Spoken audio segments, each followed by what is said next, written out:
Well, you've caught me making one of my favorite dishes. Kale is very popular right now, and a lot of people are eating it raw in salads. So today I'm going to show you a really quick kale salad that you can make at home. You can see that I've chopped my kale up really finely. And one of the tricks to making a good kale salad is to take a little bit of that bitter edge off. So what I'm going to do is I'm just going to give my kale a little bit of a bath with some hot water. I'm just going to take a couple minutes to rinse it, give it a little massage, a little bit of a squeeze. And what this is doing is just softening the leaves a little bit. It takes a little bit of that raw taste away, but it's not really cooking it. It's just softening it a little bit. And once you've done that for a couple minutes, then just go ahead and turn your water to cold. Give it a quick rinse just to freshen it back up again. And we're good to go. So let's take this over to the table and I'll show you how to finish off your salad. So I've got my kale all nice and massaged and rinsed here, and I'm putting it into my salad spinner. If you don't have a salad spinner at home, you should think about getting one, because one of the things that you want to do whenever you make a salad is you want to get your greens as dry as possible, because otherwise if there's too much water left on there, it's going to dilute your dressing. So I'm going to take that out, and you can see how much liquid I was able to spin out of there, so that's great. Now, before I put it in the bowl though, I'm going to go ahead and make my vinaigrette. When I make my salad dressings, I usually make them in the bottom of the bowl. It just seems to work better when it comes to mixing. And a classic vinaigrette usually calls for 3 parts oil to 1 part vinegar or lemon juice. I always use 2. I think it's fine, and it's 1/3 less fat.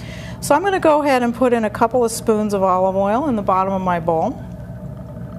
And for this kale salad, because the kale's pretty strong tasting, I don't want to use a strong vinegar like a balsamic. I'm going to use something really mild and sweet. So I'm going to use a rice vinegar. So again, I'm just going to use 1 part to my 2 parts of oil. Some fresh pepper. Or you can use already ground pepper if that's what you want. And a little bit of salt. And that's kind of the start to your classic vinaigrette. I'm also going to put just a tiny bit of this grainy mustard in here. Just a little bit. And I'm going to mix all of that up before I put my kale in. And one of the things I wanted to point out is that I see a lot of pre-made kale salads in the supermarkets, and they're fine, but one of the things I've noticed when I've eaten them is that they're really oily. They seem to put a lot of dressing on there. And I'm keeping mine to a minimum because I really want the flavors of the kale and also the other ingredients I'm going to add. So now I'm just going to go ahead and put my kale in there. It's such a pretty color. And we're just going to give it a little bit of a toss.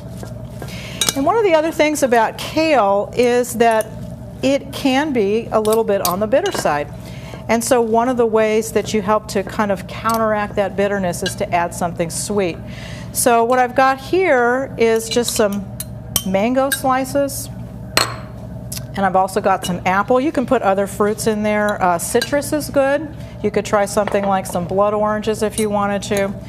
But just any kind of fruit. Some people put like dried fruit. They'll put raisins in there, or maybe a little bit of cranberry. But it also adds a beautiful color. It's a nice contrast to this green salad.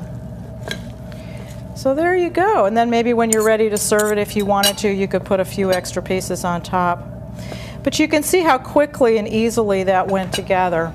And it makes a great side dish. Or the other thing you could do is some people just use this as an entree salad and just put a little protein on the side and you're good to go.